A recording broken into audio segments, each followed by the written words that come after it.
You're good to start. Okay, thank you.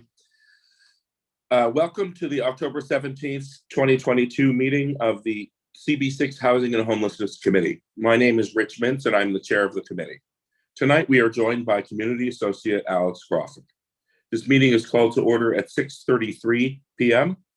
As a reminder, New York state law now requires all community board members to have their cameras on and their first and last names displayed from the time the meeting is called to order until the time the meeting is adjourned.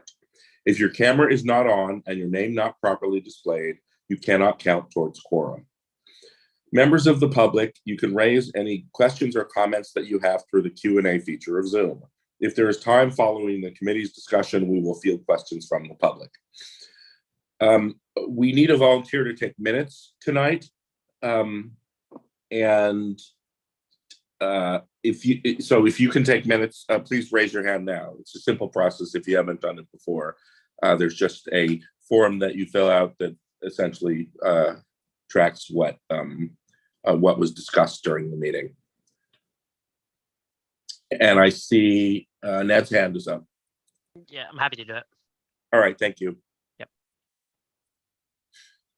All right, well, for your convenience, the link to the sign-up sheet is being posted in the chat right now so that you can sign up using Doodle for a minutes opportunity for yourself.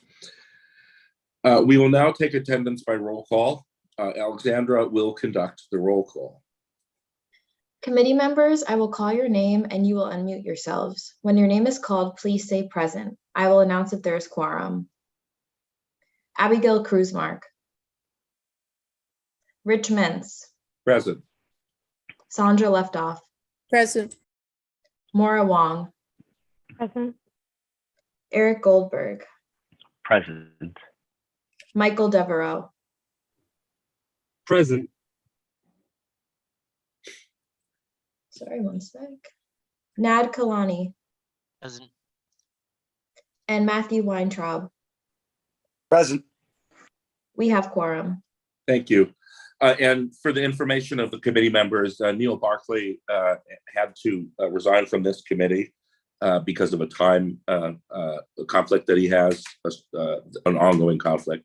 So he's still on the community board. He's just not a member of this committee anymore. And we may be getting a replacement member. I'm not sure, but I will let you know if I hear anything about that. The agenda for tonight's meeting was distributed ahead of time by the board office and appears on the screen before you. If there's no objection, we will adopt the agenda as stated. Members of the committee, if you object to adopting the agenda, please raise your hand through Zoom.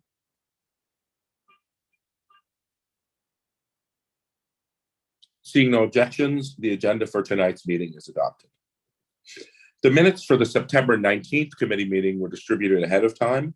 If there is no objection, we will adopt these minutes as drafted. Members of the committee, if you object to adopting these minutes, you may raise your hand through Zoom.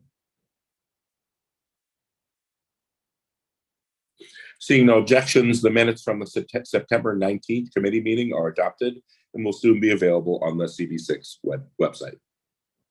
In order to conduct an efficient meeting, let's observe a few ground rules. Number one, no one may speak until granted the floor. Number two, committee members, if you have a question about committee business or wish to make a motion, please raise your hand through Zoom.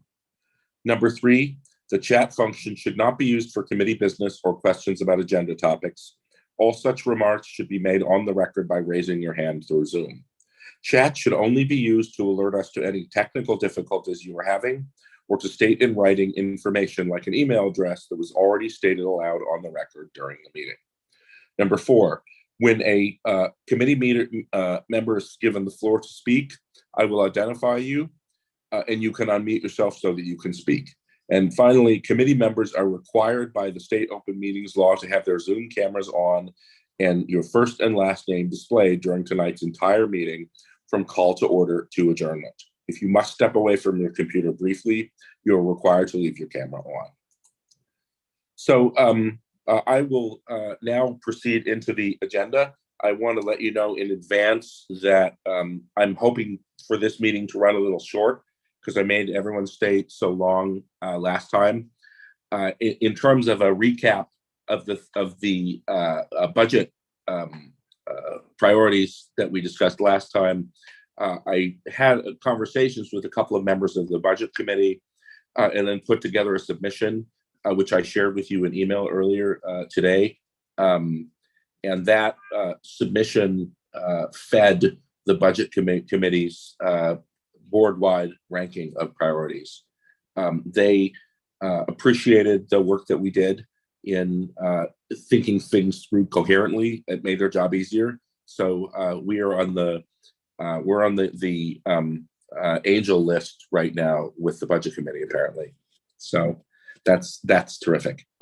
The goal today is for us to talk through some priorities for next year, figure out what we consider important, and ideally, I would like to farm out some expertise to the other members of the committee, so that I talk less and the rest of you talk more during the rest of the year, because I think we're all served if we develop some expertise, both for use within our committee and for communicating with the public. So I sent you a link to a discussion document today called CB6 Housing Planning Fall 2022. I also sent you a PDF of the draft, so you don't have to open it live, but you could refer to that. And also, Alex is going to share that in the meeting, so that everyone, including any members of the public who are here, can follow along with our conversation. I think my screen is blinking, so I think that share might be starting. There we go. You can see it? Yeah. Yep. Okay, good. I can see it fine. So I am, I'm going to leave this little participants window open so I can see hands that are up. In fact, Sandra's hand is already up before we even done anything. Hi, Sandra. Wait, Oh, now you're mute. You muted yourself as you started talking. You're mute now. Okay. You're muted. I'm still There we go. I'm unmuted. Now you're unmuted. Okay, I didn't get any of these emails, so Did I today. not hit send? I didn't get anything, so it's a little bit hard to do this without having looked at this stuff. Hang on just a second. I got the email. All right, so I did at least I don't hit know. send. Okay. Yeah, I sent it to sleftoff@gmail.com. I never used that. I don't even know how that, it's, yeah. All right. Well, I will So- forward it right now to you at what address would you like me to use going forward? It's a Hotmail. It's Hotmail. Is I that see it. how- Yep. Yeah. I see it. I'm sending it right now. Okay, I can't get it though, because then I'll lose this, unfortunately. Oh, okay. Well, the important document is right in front of us, and the main point of it is to be a structure for the conversation we're about to have. So you should be okay as long as you can see the screen. Just so you understand the structure of this, I broke our topics down into tenant issues, housing availability, owner issues, quality of life issues, NYCHA issues, and homelessness issues. Those are not in priority order, they're just sections. But I do think that tenant issues is the highest priority based on our conversations so far over the last few meetings. And so I wanted to start with that. And I sort of fleshed that out a bit more. As you can see here, there are three categories of tenant issues that I identified as I thought this through. There's rent relief and eviction protections, there's rent stabilization, and then there's code enforcement and tenant safety and enforcement of lease conditions. The eviction moratorium has expired. The emergency rent assistance program is still active, but there's not a lot of money in it. They're about $1.5 billion short of the need that they believe they have based on the applicants who are already pending. And that program, to be clear, it essentially subsidizes a portion of the rent for people who had a COVID-related financial emergency. and so that landlords are made partially whole during the period of time when tenants can't pay rent and evictions are or are not proceeding. Rent stabilization is a thing that we have dealt with in the past in this committee. We have worked to identify landlords that are not in compliance. For example, landlords that have used improper methods of calculation to calculate the base rent on which future rents are calculated. Who've registered with the wrong rent. The city and state agencies all are short people. I don't know if any of you are following Emily Gallagher in the Assembly, Greenpoint Assembly member, but she's very active on this issue, and there are also nonprofit and advocacy organizations that are active. And then finally, safe conditions for tenants. HPD, Housing Preservation and Development, which is a city agency, enforces code violations and other kinds of lease violations, but they're understaffed by everybody else. So I want to open to a conversation among committee members on three questions. One, do we still consider this our most important priority over the next few months? Number two, what should we do about these various things? And number three, is there someone who would like to become our in-house expert? And this one's big enough that we might need two people. And I'm assuming that Sandra is going to be one of our experts, since this is her area of professional expertise. But also Abby, I will nominate Abby, who I don't think is here, but I will nominate her in absentia because she has background on issues of eviction.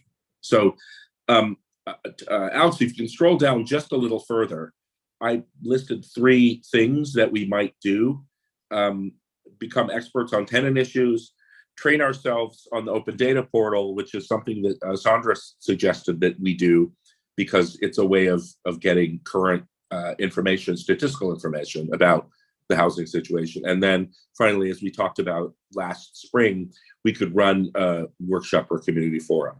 So I'm going to stop talking and I'm going to open conversation about this issue briefly. And let me see what hands are up. We got no hands up. Sandra's hand is up. I knew her hand would be up. How'd you know that? Yeah, Okay. First of all, because I want to change my name, but okay. And I learned somewhere in the military, never volunteer. And I'm sorry I didn't get this because it's kind of hard to read No, it's it. fine. Yeah. But the thing I feel rather strongly about is not our starting with what the issues are, but starting with some community-based workshop or something to find out what the community thinks the community issues are. Okay. And because we're putting the cart before the horse, and I guess my feeling about the community board, it's a basis to reach out to the community and give them a voice. So that's Okay. what I would want to start this. Okay. Maura, your hand is up. No, I want to lower it. Yep. I agree with what Sandra said. I think that without having a very specific goal to get us started, we can do all of the learning and research on these issues forever, but we need to definitely, I think, decide on an action we can take that the research would support. So I'm in favor of finding out from the community through some kind of outreach what issues are important, and then trying to do our due diligence. Okay. And report back to those people. Okay. Eric, your hand is, thank you. Eric, your hand is up. Yeah, I mean, I guess just for expediency, it's always nice to reach out to the community, but I feel like we've been hearing the issues that you laid out here, Rich. You didn't just conjure these up out of nowhere. I mean, these are the issues I think that are of importance and concern. Yeah, these are issues that the committee has dealt with in the past because they come up. But in terms of priority, it's possible that we can learn something from the community that can influence and I think we need to deal with these. But we definitely can learn something from the community about the relative prioritization and about specific manifestations of the problems that they're dealing with. Matthew, your hand is up. One additional topic that I think would be interesting to look at, just in the last few years, a lot of high rises have been finished. And I was just thinking about whether or not that falls under our committee's scope when thinking if infrastructure has been adapted or improved to think about maybe the influx of 1,000 or so people. Like there's some new buildings on 34th and 3rd that look like they're coming closer to being finished. I feel like there's another building between 30th and 20th on 3rd that I'm not thinking of, but Hill Rose on 28th opened up. Another one on 27th just opened up. So is that under the scope of our committee when we think about like city planning and what? I mean, it's sort of between us and land use, but it's definitely something that we care about. I'm gonna put that down here. Whoops. Hang on. I'm gonna put that down here as a quality of life issue because it's sort of part of the macro conversation about the environment that people living in our district live under, and I think it is important. I think it's a good idea. Thank you. Maura, your hand is up.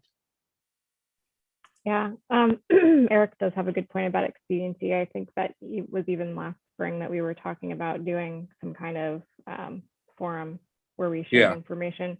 I'm wondering if to be as efficient as possible, we could use an opportunity where we speak to the community to share some very general information about all of these issues, and then use that forum as a way to elicit other ideas from the community so that we're actually providing something without just saying, tell us what you need, but we're actually giving them some information.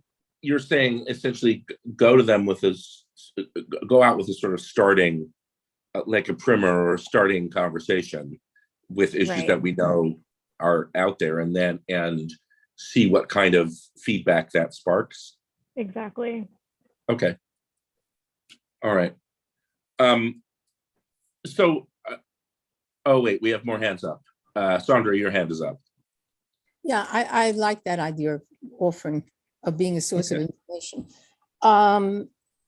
Also, and it's sort of along the same lines, and I think it would be great to have someone who has true expertise in, I would take the tenant issues. I wonder, it's funny, I used to know some of this and I'm losing some of it, but the fine points, for example, of rent stabilization, what do you do if, and who do you contact if X happens? And I know we don't put it on, I don't think we have any of that information on our community board website, which would be very useful, but certainly to have somebody who's working in this area being able to provide the specifics. You don't get your lease sent to you in a timely fashion. Who do you call? Yeah, exactly. Yeah, and so on, really very specific information. And I think it should be on our website. But yeah. Do you think that we should become like a source of expertise for the community? In other words, do you think we should educate ourselves and like publish information, develop a fact sheet, that sort of thing? Well, let me ask it a different way. Where would the tenant get the information? At least can we publish the sources for the information that exists? Because I know how to do it on the west side because that's where I work really, but I don't know where it is on the east side. I don't think we have those.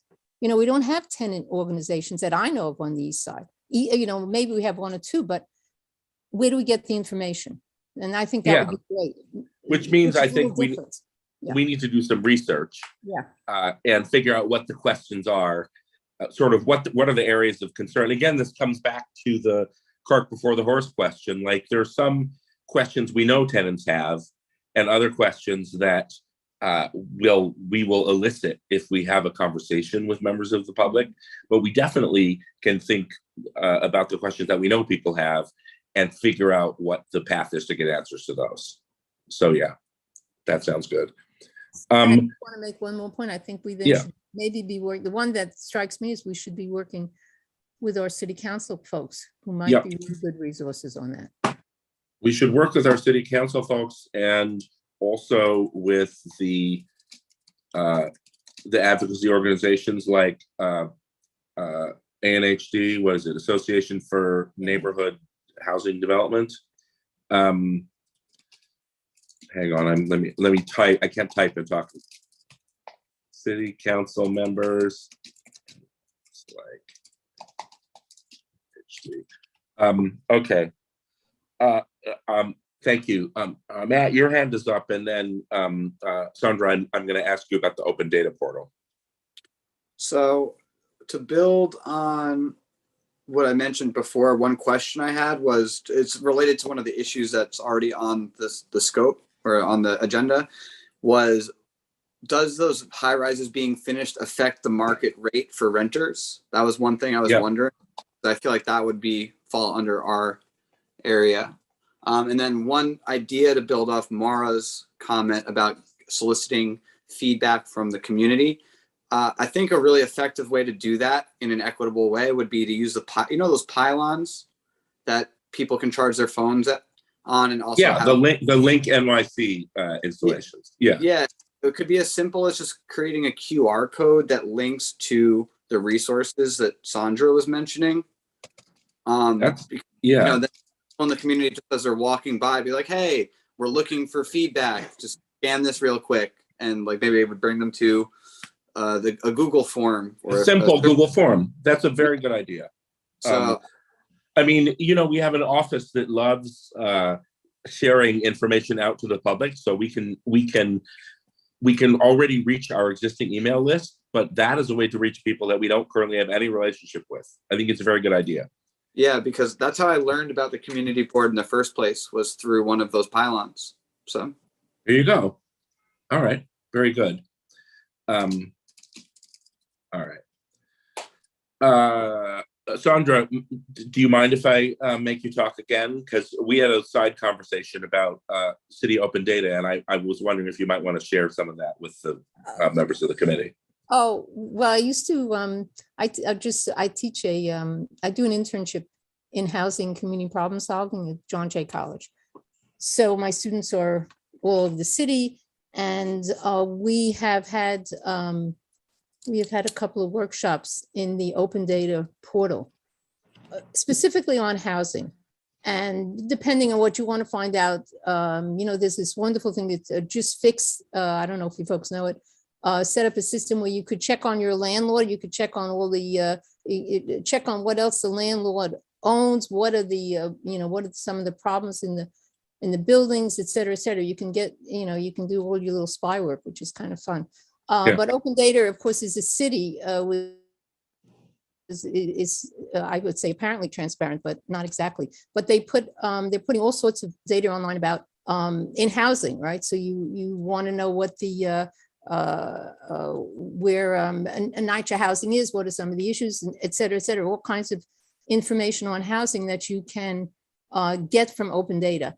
It is anything but easy. It is so dense. I've gone through, been to a number of workshops.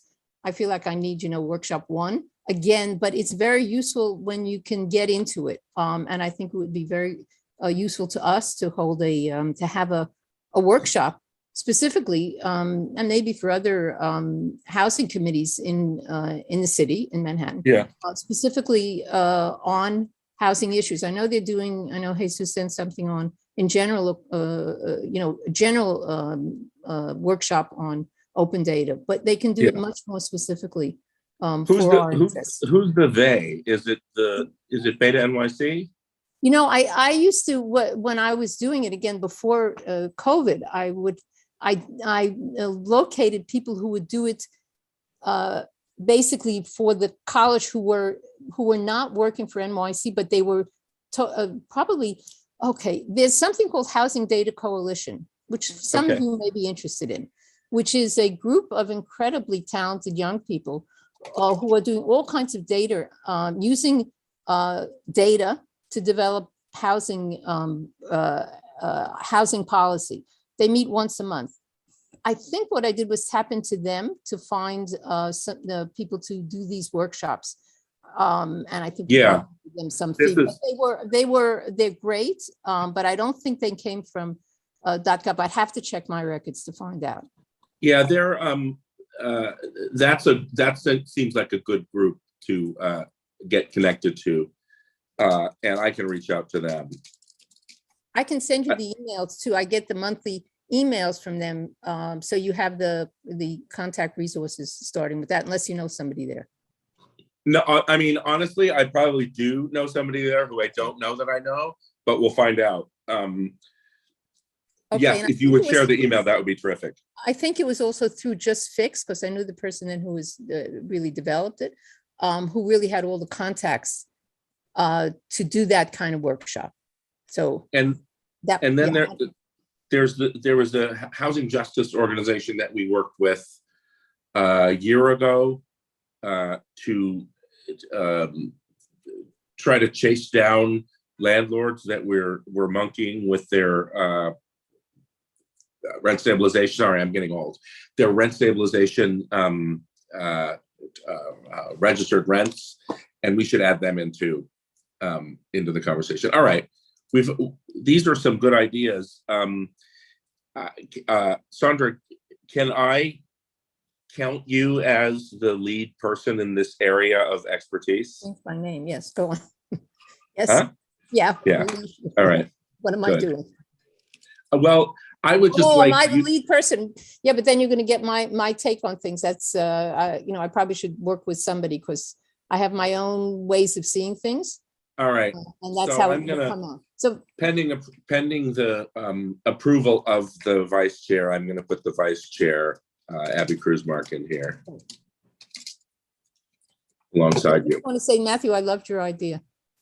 I thought that was great. That was absolutely. I don't understand it at all because I can't, but I know it's completely what we need to do. Yeah. All right. So with your permission, I'm going to move on to the question of housing availability, which is another topic that I think is of high priority for us. And Alex, if you could scroll down to the next section. There we go. So by this, I just mean the fact that our board is committed on the record to pushing for the construction of more housing. We as a committee are committed on the record to pushing for it, and that includes large and small housing construction. It includes income restricted housing. It includes tenant owned and cooperative housing.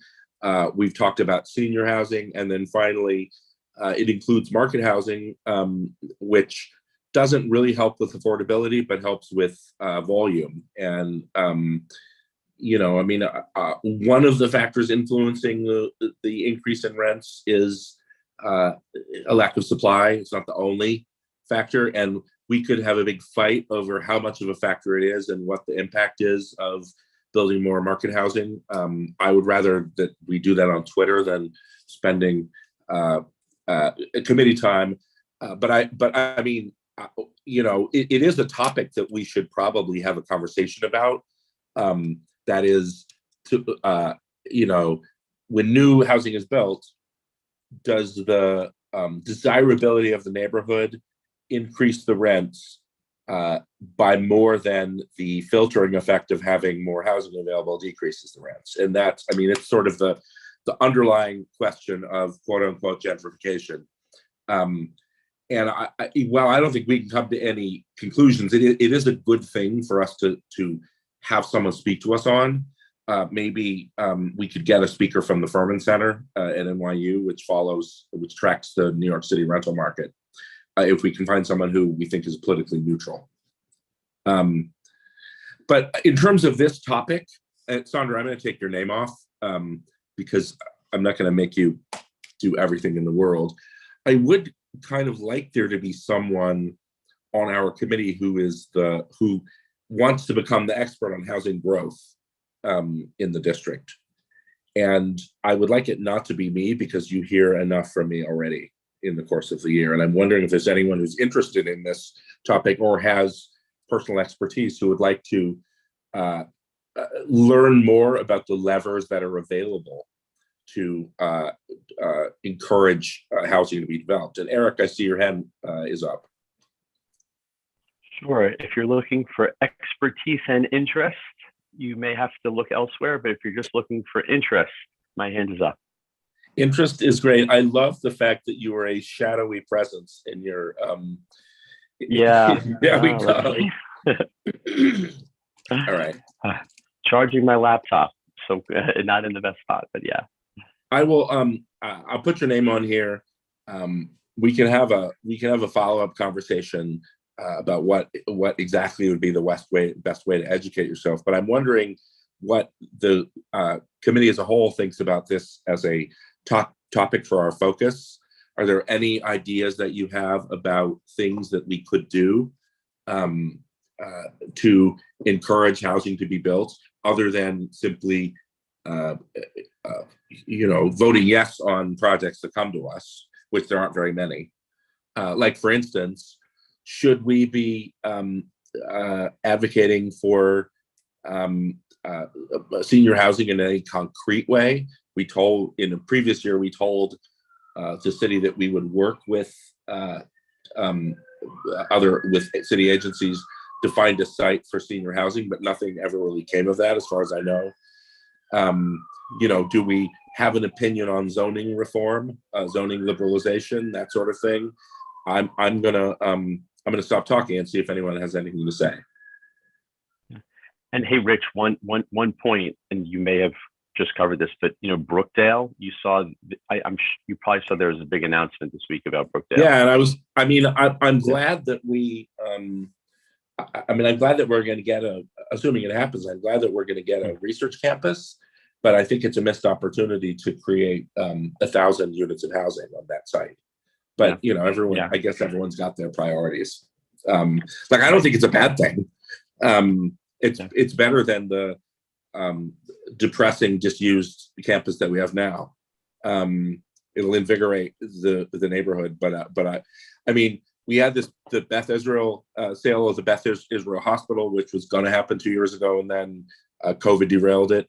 The Solo site, which is the big plot north of 37th Street and east of First Avenue, running up to the UN. That development of that is stalled. The family's still holding it. They've sold off 2 parcels that have been turned into one, I would say, luxury building and one market building, the American Copper, which, I think they did a good job with that. It's a lot of units that open at once, but the rest of the site is not going to be developed. And I don't really think we have any other big plots in our district. So the only way we're going to get more housing in our district is by encouraging people to build what they can build as of right, and supporting variances, ULURP applications to build more if we think that it's in the interest of the neighborhood.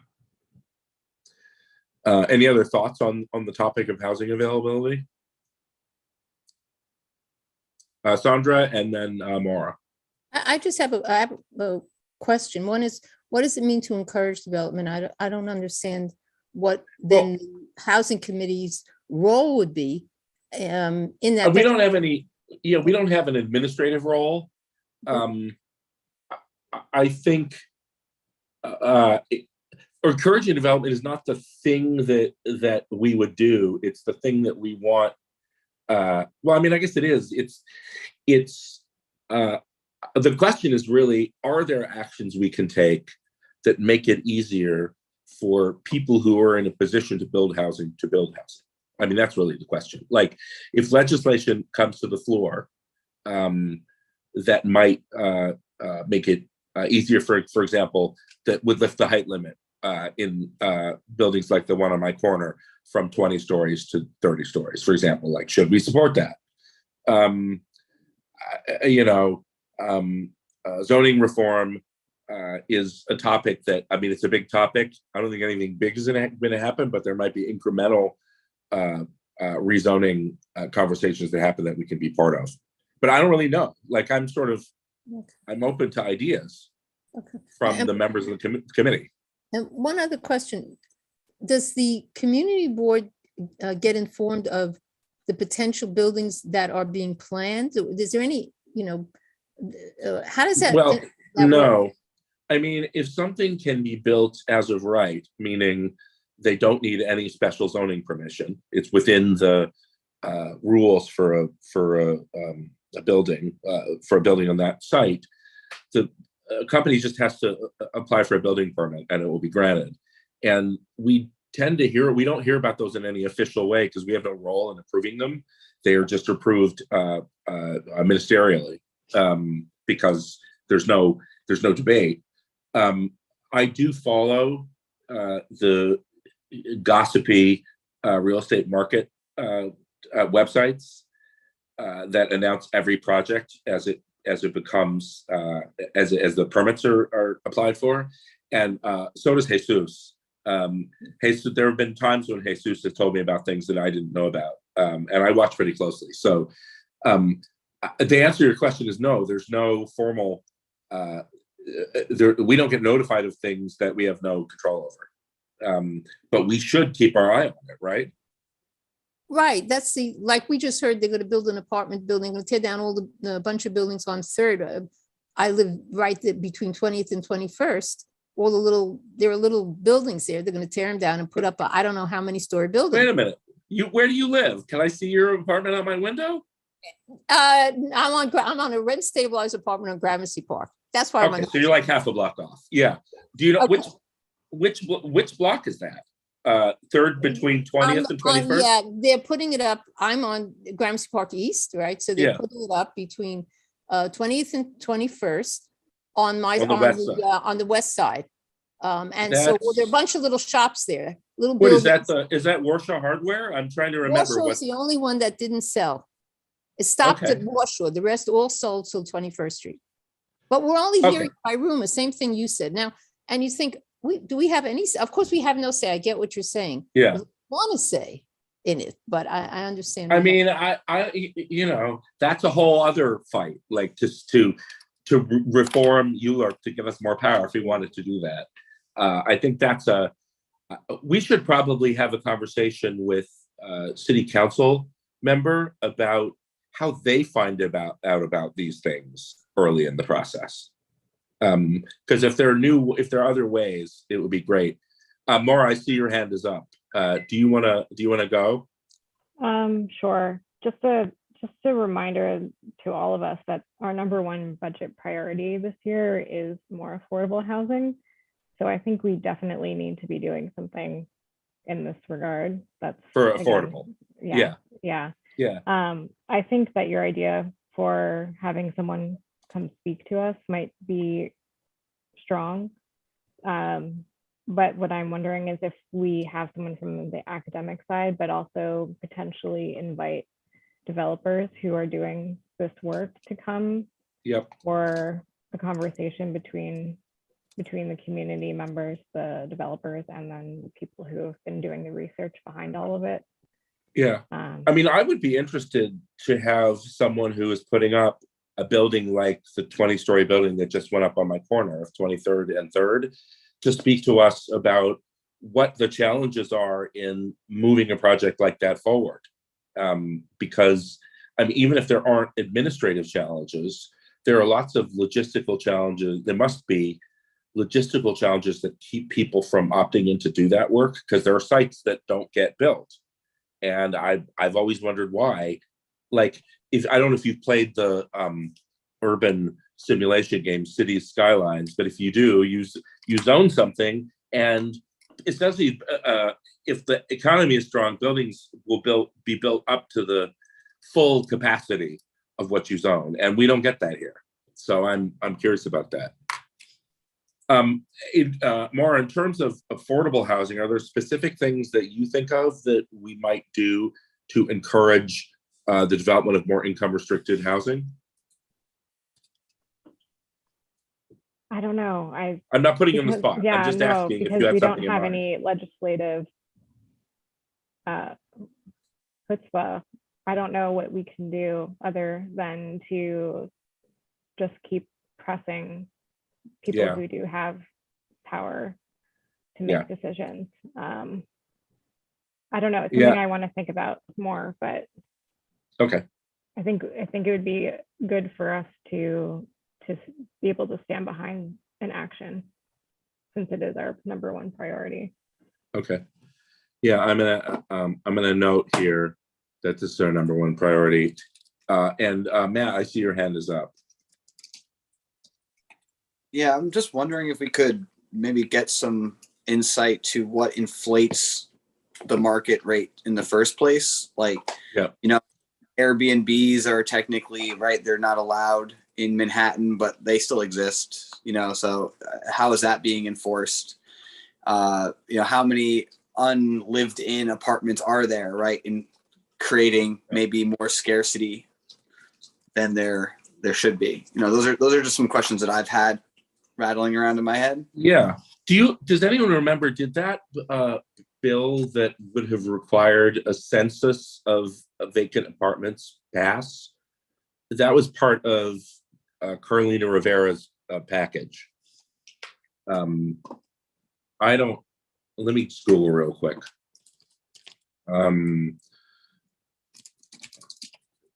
Apartments. See if I can do a smart enough Google search that will bring this right up. New York City, Carlina Rivera. Oh yeah, here's the legislation. It came up right at the top of the search. Let's see what the status is. Nope, it's just sitting in committee. So it sounds like that legislation would actually be directly relevant. Let me make a note in here. Come on, can I? And Rich, this is something that would create a registry. Like if a landlord had an apartment vacant for, say, over 2 months, they would have to report that as available. It's that the every year the landlord would have to report on any vacant apartment. Here, let me just read you from the summary. The bill would require vacant dwelling units to be registered annually with the New York City Department of Housing Preservation and Development as part of the annual property registration statement currently submitted. And it would require HPD to inspect at least 15% of those units for code violations or any other laws every year. And to report to the, go ahead. Oh no, sorry, go ahead. I interrupted you. And to report every year to the city council on inspections of vacant units. Right. So it sounds, and I should do a little more research. It sounds like these potentially are more units that have been taken out of circulation. Yes, because you'd have to report it sort of as opposed to, just units that aren't getting rented. And to make the analogy for commercial property, right? You walk, an avenue and you see storefronts that month after month aren't, available, and you think to yourself, there's got to be someone who wants to have a store on 6th Avenue across from Bryant Park. So it obviously has to do more with the fact that, someone's keeping the rent up for that commercial property and getting some, tax breaks for doing that. So I'm just curious how you really see. Yeah, go ahead. Yeah. Or in the commercial side, I mean, conventionally, the reason is they're holding out to sell for development, and so they're keeping the rent high. 10 years ago, there were a ton of land, I guess 15 now, there were a ton of landlords that were where their asking rent on commercial spaces was outrageously high. Like it made no sense because they had unrealistic expectations. But I don't know what the situation is now. But yes, it's like the residential analog of that. But you know, I mean, we were talking about factors that inflate market rate. Airbnb is one, vacancies is another. New construction has some impact on market rent in the short term, and it may be a different impact in the long term. But that's a good question for us to look into this year. Any other comments on this topic before we move on and talk about some of these others? All right, then let's scroll down and talk briefly about issues for owners, because I don't want to leave property owners out, owners of condos and co-ops, because they also are, that's also housing. The only issue that I am aware of that is significant and salient to us is property tax reform. The comptroller issued a report in June, I think, about sort of structural failures in the existing property tax system and ways to change it so that its property taxes are fairer. You know, I haven't read the report yet, but it got a lot of attention, and some legislation is likely to be introduced in January when the state legislature comes back. The property tax regime is a state issue, so the city has no say in it. But we certainly have opinions, and our state legislators are responsive. So that's one thing I would like us to look into. What other issues affect property owners that are different from the issues that affect renters?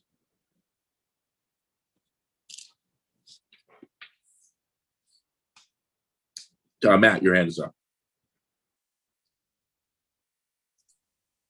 I feel like one issue that came up in the last meeting about, and this I think there's an intersection between the housing of the incoming migrants, is Yep. When shelters come up, people start worrying about their property value. When what? I missed what you said. When what happens? When shelter. What one? Shelters. Yeah. I heard come up in the last meeting from some Yep. people was that they didn't want shelters in the neighborhood because it was affecting their property value. Yeah. And so, I mean, that's the broader issue is equitable distribution of public services so that neighborhoods are not over impacted by non-residential uses. And anything else on owners? I definitely would like us to look at property tax reform. If anyone wants to take this, you can, and if nobody does, I'll take this.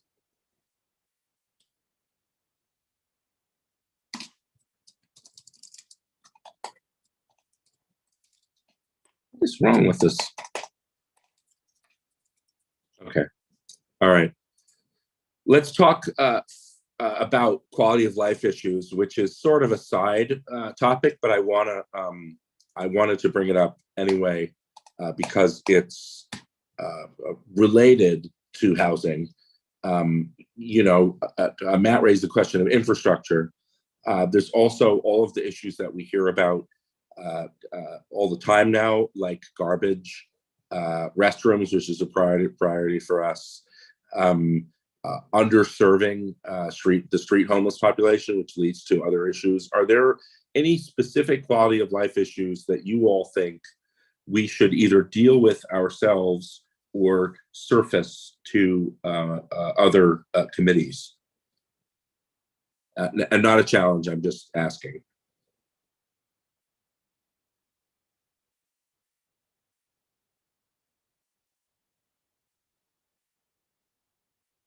Like I said, this is sort of peripheral to our mission, but it's still I mean, one thing. the only thing, Yeah, go ahead. sorry.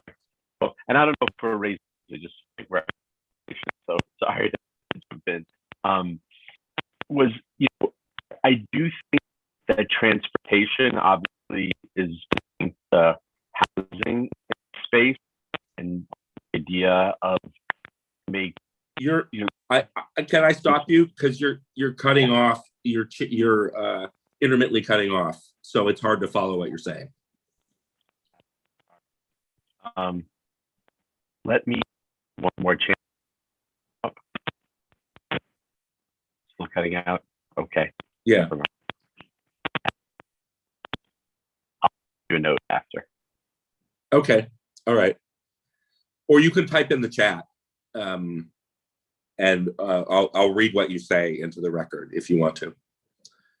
All right. One thing I was thinking that we should do is some community outreach, because there are neighborhood associations and groups. There's some that our committee has relationships with, but there are others that the office has relationships with that we don't have relationships with, and we should probably reach out to some of those. I mean, we can't sort of proactively cover everyone, because it's a big district, but we can certainly do a better job than we have, which is something that I would like us to look at. This one, I don't feel like I need to sign out, because it's sort of secondary. There are two more that I'd like to talk about briefly. I know I said we would break early, so I don't want to belabor this. But one of them is NYCHA, and the other is homelessness. And to deal with homelessness first, and Alex, if you could scroll to the end, these are issues that, I mean, we have talked about already over the last several months in this committee. The state of the homeless shelter system, the nature of the contract operators, the ways in which outreach falls short, the low quality resident experience in a lot of the shelters, the current migrant influx that we talked about last week, and finally DHS's relationship with us. I just for a minute want to put this question on the table and see if there's any, are there any specific things that we should do other than keep our eye on developments. We have already pressed DHS to be more transparent with us, and so far nothing has come of that. But I think they're on notice that we don't like surprises, because we keep getting surprises, and they create problems for the people who live in our neighborhoods. But what else do you all think should be our priority? Matt, I see your hand is up. I'm just wondering if in the past there's ever been an initiative to, I'd say, gather information about the people that are inhabiting the shelters in the area, because, or just getting some kind of data from like what their experience is like. I know that there are general like surveys, I think, that are like internal to the department, but The homeless services, yeah. Yeah. You mean essentially satisfaction survey with the services that they're receiving? No, because I mean, when you think about the quality of life issues, I think that you're referring to with the surprises when they come into the neighborhood. If you want to actually address them instead of just shuffling human beings around, like you need to know what do they need, or like what do they want, if anything, like starting somewhere. I just think that would be the most proactive thing, is like being proactive in establishing relationships with these people who are in the fabric of our community. They might not be represented all the time, but I think it would be helpful for us to have a speaker from BRC, which is the homeless services organization that handles outreach to street homeless people in our part of Manhattan, because they can probably orient us with a basic breakdown of the nature of the population. And then we can use that as the basis for further research and outreach.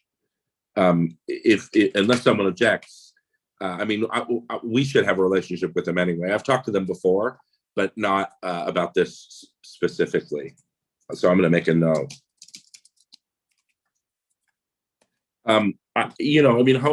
Homelessness will continue to come up as a salient issue for us in connection to both shelters in our neighborhood and the quality of life impacts of homeless neighbors on other residents of the neighborhood. So we don't need to do something to keep the issue relevant, but if there's specific areas that anyone here would like us to tackle,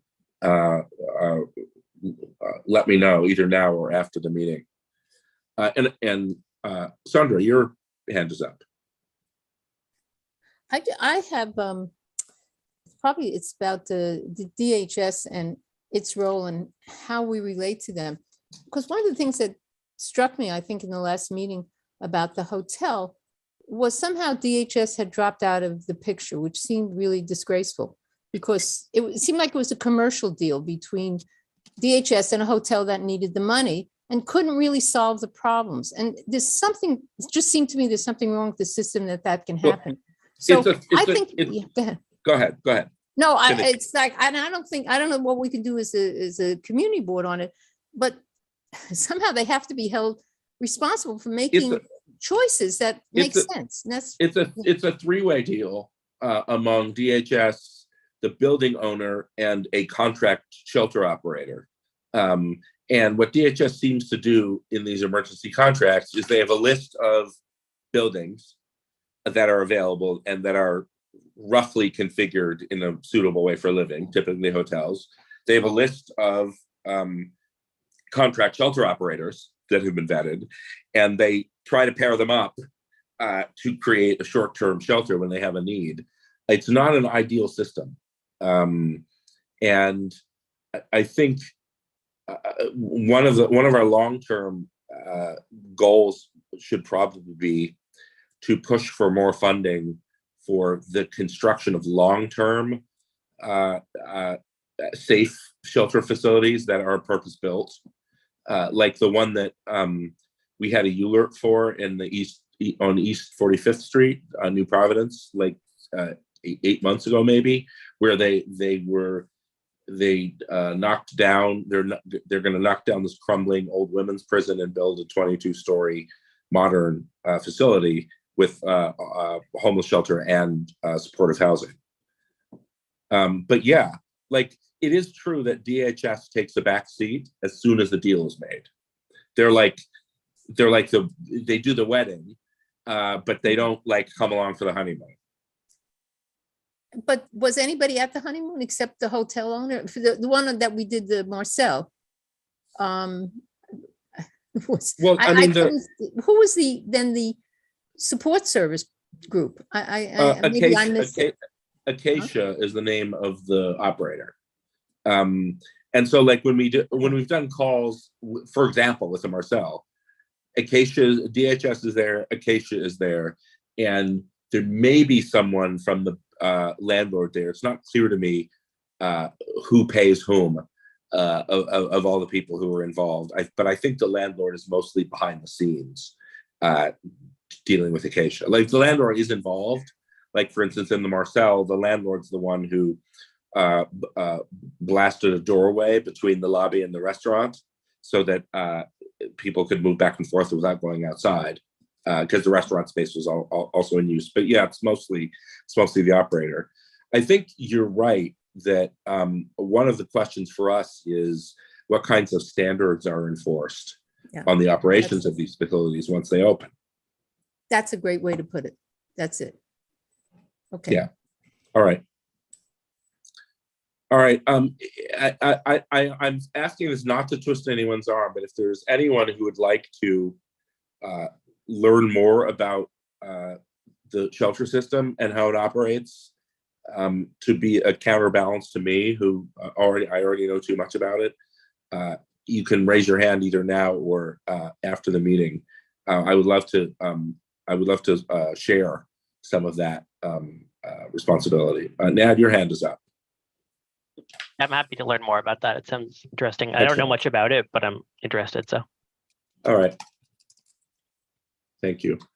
And then finally, the other topic here is NYCHA, the New York City Housing Authority. There are 400,000 apartments owned by NYCHA in the city.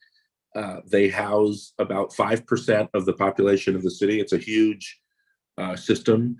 It is structurally underfunded. Specifically, there is not adequate funding even for basic operations, which means that capital needs get put off for decades. There are safety violations everywhere in the system. Someone reported in June, I think, it might have been more recently, that 40% of the building doors in the NYCHA systems have broken locks. Code violations were not being tracked. There's now a new law that requires them to be tracked, but like that gives you a sense of the size of the problem when they don't even know what the problems are, let alone address them. There have been allegations of incompetence in the operation of the system, and on top of that, there's been no new construction in like 75 years, something like that. No, probably 60 years. So despite the fact that NYCHA is the only source of deeply affordable housing, it's not being run in a way that is commensurate with the dignity of the people who live there, and the system's not expanding at all. There's a public-private model to essentially use private sector money to build additional housing on NYCHA properties. There was going to be a pilot right before COVID. I don't know if that happened. That's something to look into. But it's the whole system is a mess, and we haven't really done much other than we have had a relationship in the past with the Tenants Association of I think we have two NYCHA buildings in our district, Strauss houses and 344 East 28th, if I'm remembering correctly. But I don't think we've had any contact with the Tenants Association since the spring. So maybe we should reach out. But does anyone else have any comment on this? Like, is this an area we should steer into in the coming year? In one sense, it's not the highest priority because we don't have that many NYCHA properties. But in another sense, like every voice that is equipped to advocate for that 5% of New Yorkers should be. Matt, your hand is up. I guess I wondered, at the bottom line, if the organization is underfunded, it's just like, to me, it's analogous to the class size bill just being passed. But if we're not going to put the money in to make it logistically even possible, then what's the point of even talking about it? Yeah, it's true. So, I work for the city. So incompetence, that's a thing. But at the end of the day, like if we're not willing to foot the bill, then why are we having the conversation? Well, then we should probably do some research to learn more about exactly how bad things are. I know that if we want more publicly owned housing to be built, we need a functional system to operate it. But I don't know enough about this issue in detail to know what specifically to recommend. So I should do some research. All right, and Sandra, your hand is up. Yeah, I want to do just a small piece of it. The other is huge, right? It's absolutely huge. But one of the issues you said, we haven't been in touch with the Tenants Association, and one of the issues has been that there's a large young population in public housing that's really getting the raw end of the deal. And one of the proposals has been to help young people get a voice. There's such a breakdown between the voice of young people and their marginalization and the control by the older people living there. And so one possible project would be to even work with the education community, something to begin to pull in young people on the Tenants Association, or begin to develop a group within NYCHA who can represent the youth. That's a good point. We should look into. Oh, I lost my document. We should look into what's happening to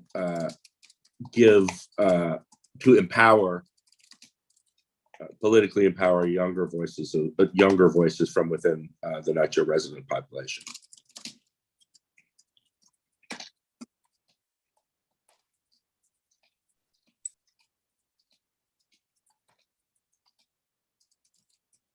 Okay, that's a good idea.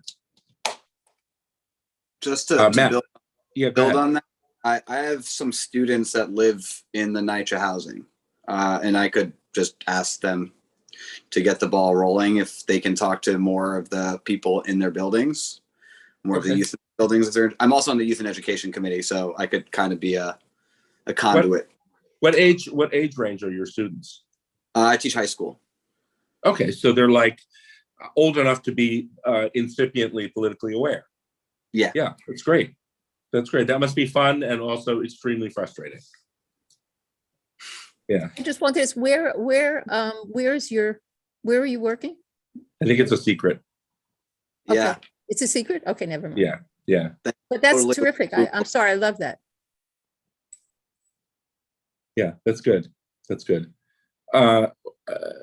What else? I mean, I feel like we've done a good walkthrough of a whole bunch of topics, and so I mean, I feel like we've got good meat for a year, and I can digest this and come back to you all. Are there any other issues that you would like to raise before we break out of this conversation?